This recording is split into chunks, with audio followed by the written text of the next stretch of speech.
Baik, Assalamualaikum warahmatullahi wabarakatuh. Bertemu lagi dengan saya, Ahmad Izzuddin. Pada materi kali ini, kita akan bincang dan mendiskusikan terkait dengan model perumusan kebijakan sosial.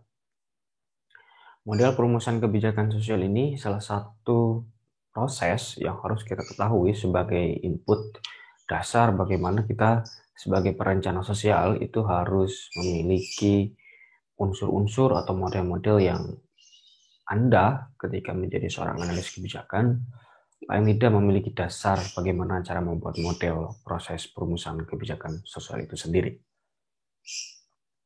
Nah, dalam proses perumusan kebijakan sosial itu memiliki kriteria atau unsur yang padu atau yang baku, di mana proses perumusan kebijakan itu harus memenuhi unsur. Satu, Anda harus bisa memetakan arah masa depan. Ini penting bagi kita untuk memetakan arah masa depan.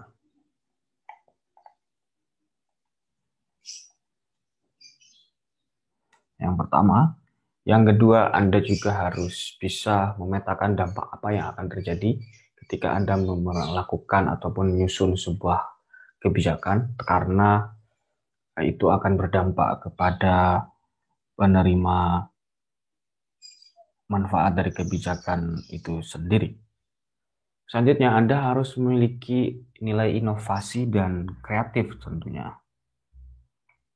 Ini penting karena kalau kita tidak berinovasi atau tidak memiliki kreativitas ketika menyusun sebuah proses perencanaan kebijakan, saya pastikan kebijakan yang disusun itu cenderung atau acap kali ya tambal sulam atau miopi kebijakan yang akan terjadi. Nah, setelah Anda memiliki inovasi dan kreativitas, dituntut juga harus mampu mengumpulkan bukti.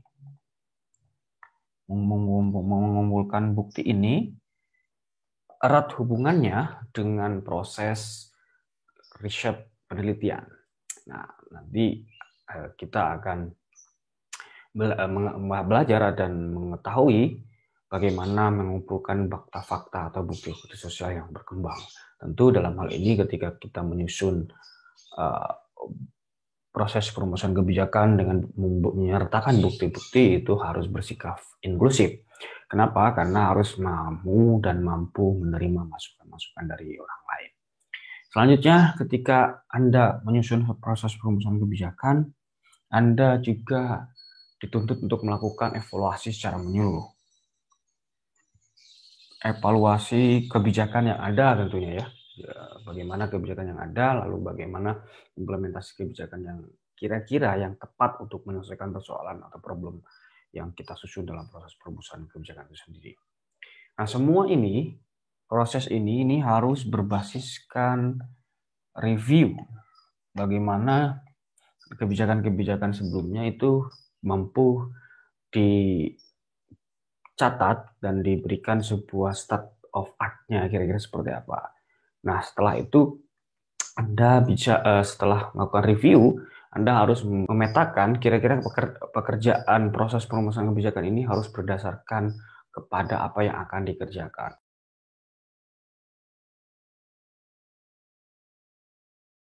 Dalam proses perumusan kebijakan sosial itu, ketika Anda melakukan proses review atau proses evaluasi, Anda harus mampu mengklarifikasi tujuannya seperti apa. Apa tujuan yang akan dicapai dari proses perumusan kebijakan. Kedua, Anda harus terbuka dan berdasarkan pada gagasan yang terbarukan, yang memiliki genuinitas di dalam proses perumusan kebijakan sendiri.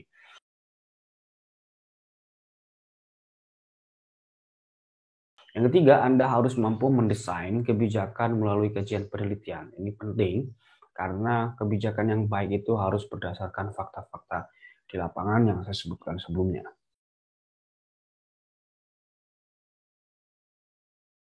Setelah Anda mampu mendesain, selanjutnya Anda harus mampu bertanggung jawab dengan hubungan eksternal. Mengapa? Karena akan berhubungan dengan pihak-pihak yang lain, misalnya seperti itu.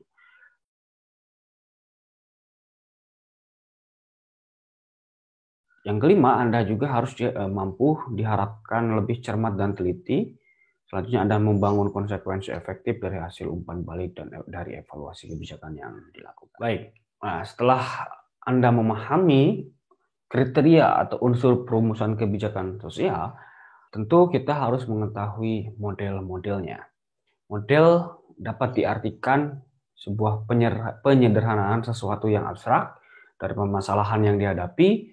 Bentuk model dapat berupa misalnya flowchart, raw diagram, fiscal model, game model, dan simbolik model misalnya, dan lain sebagainya. Model perumusan kebijakan itu terbagi kepada dua, yaitu yang pertama dilihat dari hasil dan dampak. Modelnya ini ya, model hasil dan dampak. Yang kedua, yaitu dilihat dari model perumus proses atau stagis. Proses atau stagis ya.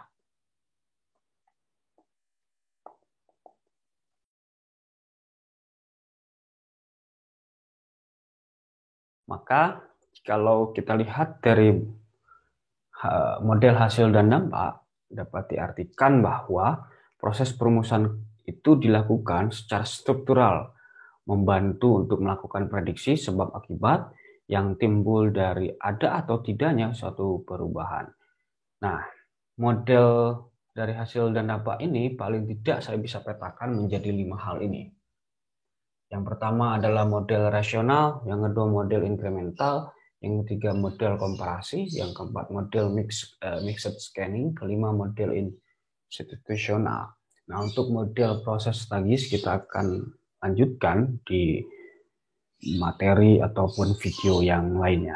Baik, kita lihat apa itu model rasional. Model rasional itu didasarkan pada proses pembuatan keputusan yang rasional untuk menciptakan metode pembuatan kebijakan yang paling optimal tentunya. Namun mulanya proses model rasional ini dikembangkan oleh Herbert Simon pada tahun 1950-an yang menjadi titik tekan usulan kepada pembuat kebijakan tentunya. Bagaimana biaya program pembangunan minim tapi dapat keuntungan yang lebih besar. Keberhasilan atas peningkatan keuntungan ini dipengaruhi oleh 3 hal. Yang pertama adalah keterbatasan intelektual, kedua adalah keterbatasan tenaga dan waktu, dan ketiga adalah keterbatasan informasi. Dari model rasional ini, prosesnya bisa kita lihat dalam flowchart gambar ini. Yang pertama, kan Anda ketika menyusun proses perumusan kebijakan itu harus dilihat dari outputnya. Atau ini output. Yang pertama, tentu ketika sebelum menyusun output, kita harus paham apa kira-kira output yang harus dilakukan. Tentu ketika sumber input yang masuk, semua data yang tepat harus dikumpulkan. Sumber-sumber yang dinilai tepat itu harus dikumpulkan, yang diperlukan dalam proses perumusan kebijakan. Itu istilahnya yang disebut dengan collecting data, checks and balancing. Kira-kira ini bagus atau tidak, yang ini berdampak positif atau tidak pada penerima manfaat dan lain sebagainya. Nah, ketika selesai Anda melakukan input, langkah selanjutnya adalah melakukan penilaian dan penyusunan tujuan operasional. Ini sama dengan proses Anda menyusun tujuan penelitian kebijakan. Ini penting, kira-kira apa yang harus dinilai dan apa tujuan operasional dari proses pembuatan perumusan naskah kebijakan. Baik, selanjutnya ketika selesai melakukan input, yang kedua adalah menyiapkan berbagai alternatif kebijakan. Nah, untuk menyiapkan berbagai alternatif kebijakan ini, tentu kita harus melakukan proses review tadi yang saya sebutkan sebelumnya, agar ketika kita menyampaikan alternatif-alternatif kebijakan itu memiliki stagnasi atau tidak ketika dalam proses perumusannya. Karena kalau masih kebijakannya masih itu saja, maka ya apa namanya kalau bukan miopi kebijakan, hanya kebijakan tambal sulam. Padahal kebijakan yang baik itu adalah berdampak signifikan bagi para benefactor atau penerima manfaat. itu sendiri. Nah, setelah menyiapkan alternatif kebijakan, Anda dituntut untuk menyusun inventarisasi nilai. Kira-kira ketika Anda menyusun alternatif kebijakan dengan tujuan operasional yang sudah disebutkan sebelumnya, memberikan alternatif kebijakan sebelumnya, apakah penyusunan tersebut, alternatif kebijakan tersebut memiliki nilai yang berarti kepada penerima manfaat. Kalau misalnya kebijakan itu dapat berdampak terhadap mudaratnya atau berdampak negatifnya kepada penerima manfaat, ya itu harus diinventarisir sebagaimana harus lebih harus lebih ditekankan agar proses penyusunan ini betul-betul bermanfaat positif bagi penerima manfaat itu sendiri. Setelah Anda menyusun ketiga serangkaian ini, nah, tentu kita harus menyiapkan serangkaian kemungkinan. Kira-kira misalnya alternatif A ini kemungkinannya kira-kira apa? Alternatif B ini kemungkinannya seperti apa? Nah, baru di mix kira-kira yang tepat yang seperti apa, agar ketika implementasi yang sudah dibuat baik dalam draft undang-undang ataupun dalam draft yang perpu, perda, atau pergub dan sebagainya, itu memiliki dampak yang signifikan dan memiliki pengaruh yang positif bagi kehidupan masyarakat yang lebih umumnya. Setelah itu, Anda harus juga menghitung akibat atau konsekuensi dari kebijakan itu sendiri. Kenapa? Karena nanti akan berhubungan dengan budget atau anggaran yang akan dikeluarkan ketika kebijakan itu diimplementasikan. Lalu, bagaimana masyarakat penerima kebijakan ini, apakah dia dapat meningkatkan kehidupan yang lebih baik atau tidak, dan lain sebagainya. Selanjutnya, Anda harus juga membandingkan akibat dan konsekuensi. Kira-kira apa konsekuensinya ketika Anda menyusun sebuah proses kebijakan. Selanjutnya, tentu ini output dari kebijakan itu harus rasional, karena ini mencakup dari model rasional. Ini yang pertama, dilihat dari model hasil dan dampak. Yang kedua, itu model inkremental. Model inkremental itu adalah model penambahan, di mana konsep pengembangan dari model rasional yang banyak dikritik misalnya sebelumnya, lalu oleh para ilmuwan sebelumnya itu diperbaiki, Anda juga bagian dari dalamnya misalnya seperti itu.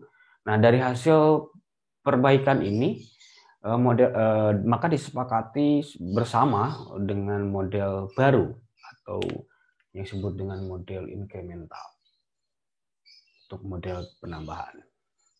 Kalau kita cek dalam karyanya Limblom, misalnya dengan karya The Science of Modeling Truth, misalnya, dia menyebutkan bahwa para pembuat keputusan itu bekerja melalui proses secara simultan dari satu situasi ke situasi terkini. Langkah demi langkah dilalui dari mulai yang tingkat kecil, membuat keputusan yang berbeda secara marginal dari yang sudah ada, atau dalam bahasan yang lainnya. Tentu perubahan mungkin muncul dari status quo. Hal ini disebabkan langsung oleh struktur birokrasi yang lahir dari proses politik. Itu menurut Limblom. Nah, oleh karena itu, dalam model inkremental itu, misalnya di 2017 itu, kebijakannya apa, 2018 apa, 2019 apa, 2020 itu apa. Nah, tentu ketika Anda mau menambahkan kebijakan, itu harus memiliki komitmen kebijakan sebelumnya. Kenapa? Karena ini modelnya penambahan untuk menambal kebijakan yang tidak tepat sasaran, misalnya di proses penyusunan sebelumnya, lalu Anda bisa menambahkan di kebijakan selanjutnya. Nah, yang ketiga dari model hasil dan dampak ini adalah model komparasi, mix antara rasional dengan inkremental. Dari perbandingan ini, saya hanya dapat memberikan gambaran dari model perumusan kebijakan klasik ya. Namun dalam posisi ini tidak sedang menghakimi atau menjustifikasi model yang ada tentunya, namun hanya dapat menggambarkan model-model klasik yang muncul seperti yang saya sebutkan sebelumnya. Bagi Anda yang mungkin merupakan sebagai praktisi, tinggal bagian mana yang akan dipilih sesuai dengan selera masing-masing. Nah, untuk model komparasi ini kita akan melihat dari proses model rasional dan inkremental. Model rasional itu penentuan nilai dan tujuan perumusan kebijakan itu berbeda merupakan salah satu prasyarat untuk mengadakan analisis secara empiris terhadap alternatif kebijakan. Sementara misalnya model inkremental itu penentuan nilai ini dan tujuannya itu dapat dirumuskan kebijakan berbeda dari atau sama dari sebelumnya. Itu dilihat dari aspek tujuan dan nilainya. Yang kedua, kita akan lihat dari bagaimana ketepatan dari proses kebijakan itu. Misalnya model rasional itu perusahaan kebijakan ditentukan oleh analisa cara dan tujuan sehingga dapat dipilih bagian mana yang tepat untuk mencapai tujuan. Sementara model inkremental itu berdasarkan yang tadi, karena tujuan dan capaian sama, maka analisa kebijakan seringkali tidak tepat atau terbatas. Nah, ada juga dalam proses analisa model rasional itu biasanya dia dilakukan secara paripurna dan komparatif. Sementara model inkremental itu analisanya terbatas karena hanya penambahan. Dilihat dari cara dalam teori, misalnya model rasional itu berdasarkan teori terbarukan. Sementara model inkremental itu serangkaian atau seringkali membandingkan kebijakan yang sama dengan yang baru dan cenderung mengurangi atau bahkan menghilangkan teori. Nah, selanjutnya model perumusan kebijakan itu lihat dari hasil dan dampak, yaitu model mixed scanning. Apa itu? Yaitu model penggabungan dua model sebelumnya. Model ini dikembangkan oleh Ed Gioni untuk menjembatani kelemahan model rasional dan model inkremental. Dua sisi yang dikembangkan itu yaitu model rasional cenderung membuat keputusan yang sangat rasional dengan menghitung secara matematis dari setiap alternatif menjadi sesuatu yang terkadang tidak efisien dan irasional.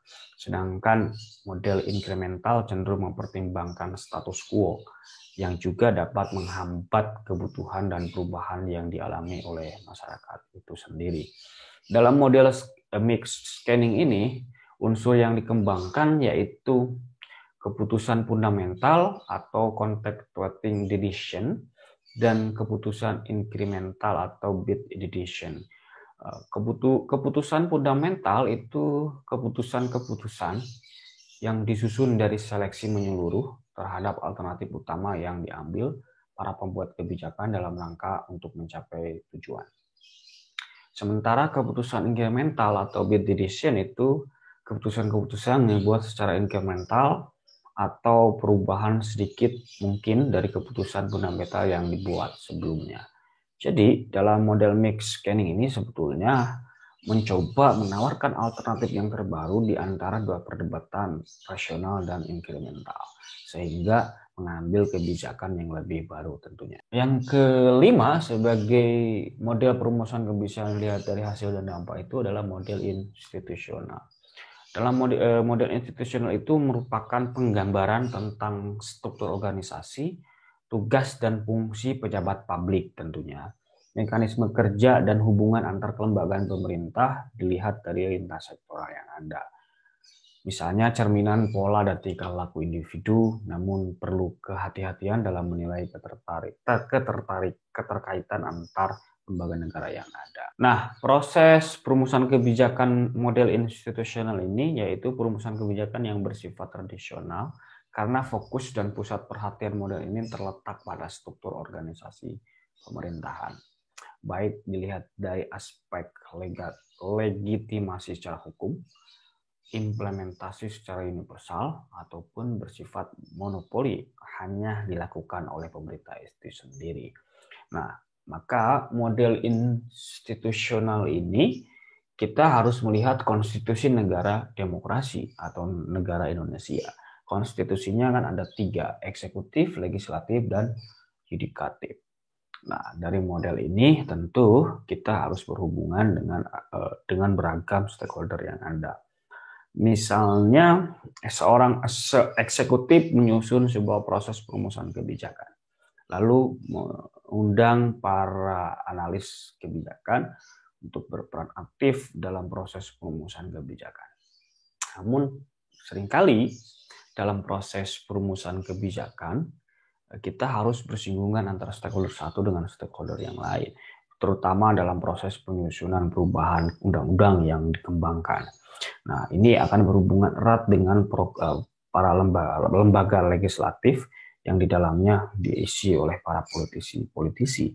Tentu sebagai seorang profesional, kita harus menjembatani kepentingan politik, kepentingan ekonomi, dan kepentingan keadilan sosial tentunya yang paling urgent yang kita susun dalam proses perumusan kebijakan sosial itu sendiri.